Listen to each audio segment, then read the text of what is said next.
Pumalag ang aktor na si John Estrada sa chikang nag-uugnay sa kanya sa aktres na si Barbie Imperial. Naging usapan kasi online nitong mga nakaraang araw na nagkakamabutihan di umano sina John Estrada at Barbie Imperial na parehong napapanood sa kapamilya primetime series na FPJ's Batang Quiapo. Kaya naman diretsahang sinagot ng aktor ang malisyosong issue sa pamamagitan ng isang Instagram post.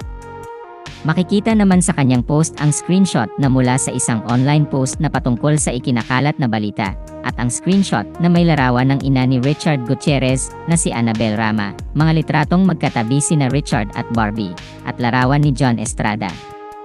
May nakalagay na fake news sa mga screenshot para idiin niya na hindi totoo ang chika. Sa caption ng kanyang post, sinabi ng aktor na hindi niya alam kung sino o saan nagsimula ang chikang nag-uugnay sa kanya sa aktres. Ayon sa kanya, bagamat alam niyang kapwa-artista si Barbie, ay hindi raw niya kilala ang aktres sa personal na level at minsan niya lang din daw nakita ito. Anya, hindi ko po kilala si Barbie Imperial. Kilala ko siya bilang isang artista, pero hindi po sa personal na level sa talambuhay ko. Minsan ko lang ho siya nakita sa Christmas special ng ABS-CBN ng 2021 or 2022, at yun na ho ang huling pagkikita namin sa naalala ko.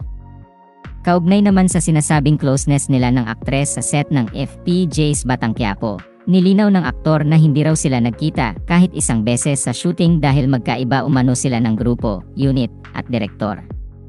Dagdag pa niya, kung sino man ang nagsimula ng chikang iyon ay pwede na raw itong maging komedyante.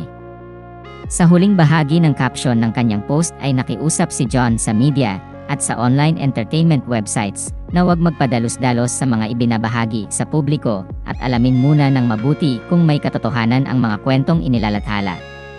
Anya, at sa mga online newspaper o tabloid or chismis sites, bago nyo siguro ilabas ang isang bagay mag-research naman kayo kung merong kahit na 0.1% na katotohanan. Yun lang po at maraming salamat.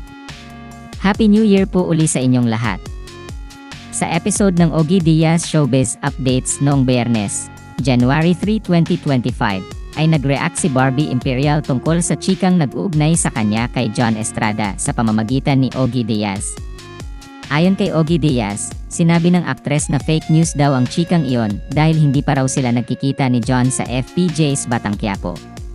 Sinabi rin ni Ogie na nasa magkaibang unit daw sina Barbie at John kaya posible talagang hindi sila magkita pa.